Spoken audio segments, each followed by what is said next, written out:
உங்க ஆவிக்குரிய வாழ்க்கைக்கு விரோதமாக இருக்கிற காரியங்கள், உங்களுடைய ஜெயத்திற்கு விரோதமாக இருக்கிற சில காரியங்களை ஆண்டவர் என்ன பண்றாரு? சிலுவையிலே ஆணி அடித்து.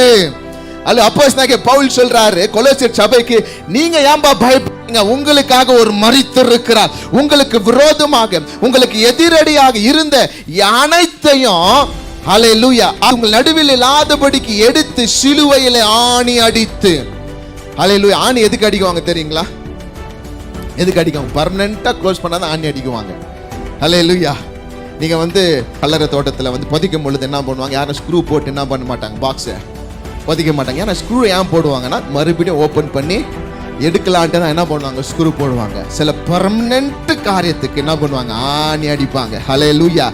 அதே போலதான் ஆண்டவர் சிலுவையில உங்களுக்கு எதிரடியாக, உங்களுடைய வாழ்க்கைக்கு எதிரடியாக, உங்க குடும்பத்துக்கு எதிரடியாக, உங்களுடைய பிள்ளைகளுக்கு எதிரடியாக, உங்களுடைய ஆசீர்வாதத்துக்கு எதிரடியாக, உங்களுடைய தரிசனத்துக்கு எதிரடியாக கிரியை செய்த ஒவ்வொரு சாத்தானுடைய கிரியைகளும் ஆண்டவர் என்ன பண்ணாரு? சிலுவையிலே அவர் ஆணி அடித்தார். ஹல்லேலூயா. பர்மனெண்டா என்ன பண்ணிட்டான்?